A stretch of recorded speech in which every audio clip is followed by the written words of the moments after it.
Halo para traveler, hendak pergi kemana Anda di akhir minggu ini? Boleh dikata Bukit Cinta adalah wisata lama yang ada di kota Banyu Biru.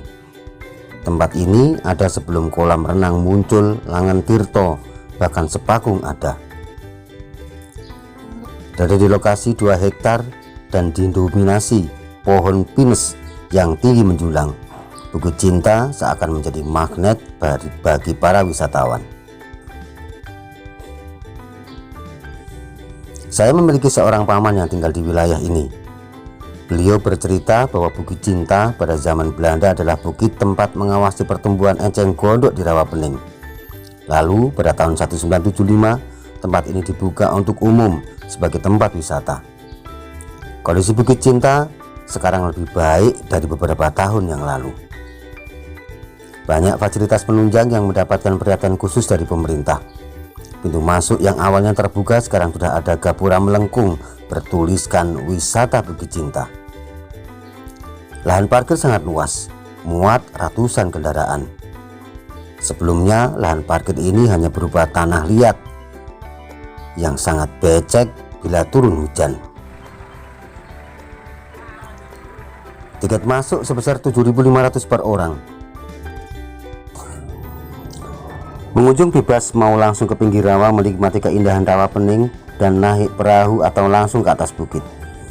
Di atas bukit juga ada semacam petilasan yang terdapat pembakaran kemenyan dan taburan bunga mawar, entah petilasan siapa.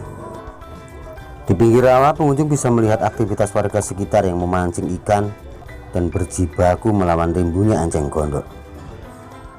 Banyak tempat selfie yang sengaja dibuat oleh pengelola untuk kepuasan pengunjung. Di atas bukit selain bisa menikmati indahnya pemandangan Rawapening, juga bisa memanfaatkan gazebo yang tersedia untuk duduk santai bersama keluarga. Tampak beberapa pasangan muda duduk berlama-lama, berbicara tentang ketulusan hati dan masa depan. Tak jarang mereka terlihat tertawa bersama dan saling cubit di antara keduanya. Jadi ingat waktu muda, hehehe.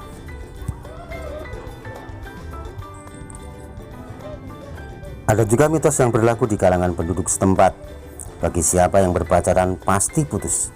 Tentu saja hal ini tidak bisa dipercaya. Sebab masa pacaran saya juga pernah di sini dan cinta kami tetap langgeng sampai sekarang. Namanya juga mitos.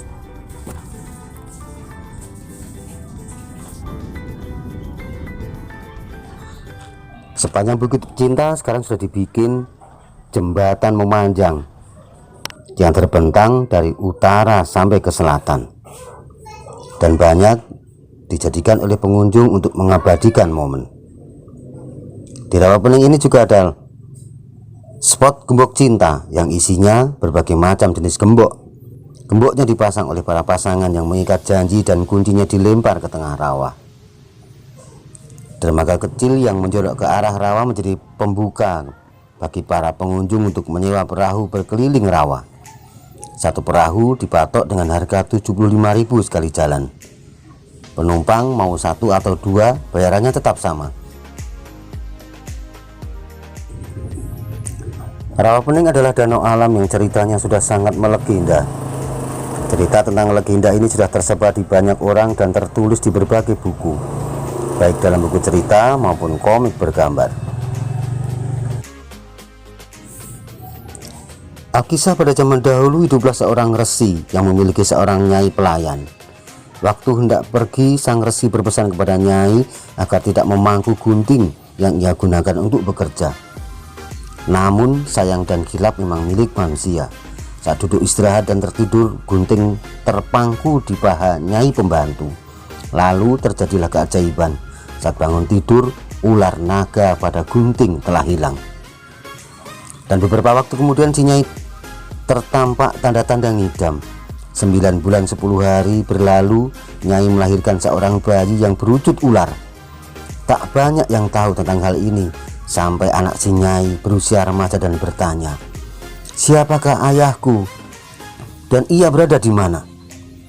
Lalu nyai menyebut sebuah pertapaan di sebuah gunung, dan si ular dengan nama baru Kelinting itu pun segera menuju pertapaan sang resi. Konon kabarnya karena besarnya tubuh sang ular, jalan yang ia lalui menuju gunung membentuk aliran sungai Tuntang yang keberadaannya masih bisa kita saksikan sampai sekarang.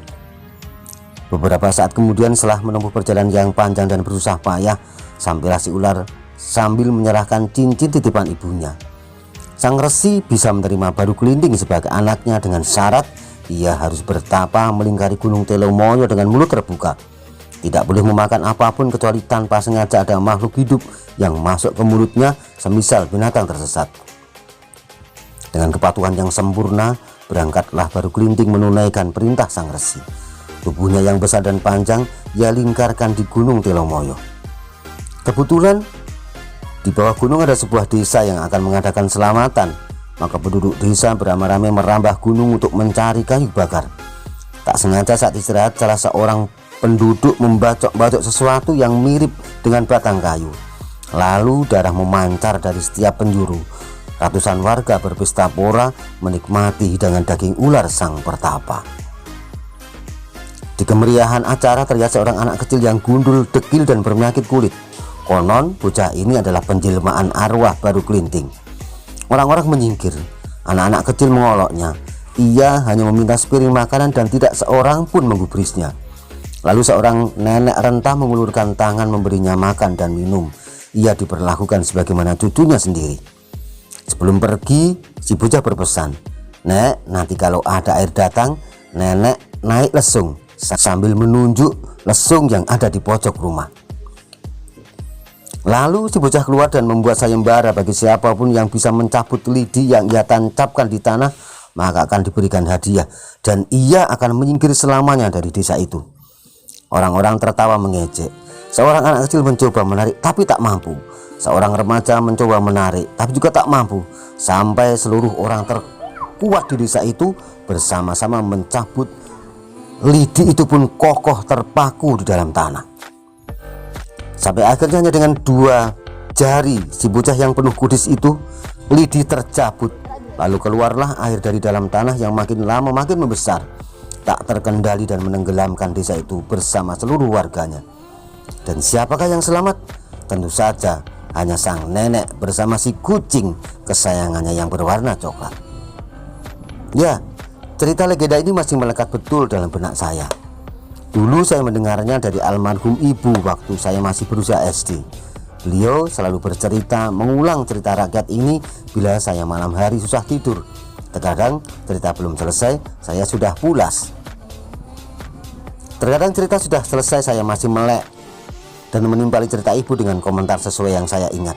Terkadang ibu sudah mengantuk padahal ceritanya belum selesai. Atau kadang-kadang pula ceritanya sudah selesai, kami belum juga mengantuk. Ya, namanya juga ibu dan anak. Kembali ke wisata Bukit Cinta. Di luar sekarang sudah ada pasar wisata. Anda bisa berbelanja berbagai macam ikan rawa, baik yang sudah matang maupun yang masih mentah. Berbagai warung makan juga tersedia di sini. Dari mie ayam, kopi, bakso, nasi rames, dan sebagainya. Kalau Anda sedang berada di jalur ini, cobalah sesekali mampir dan nikmati keindahan wisata Bukit Cinta Baru. Dengan menikmati sensasi naik perahu di atas gundukan enceng gondok yang pasti akan terkesan dan selalu ingat selamanya. Selamat menikmati liburan Anda.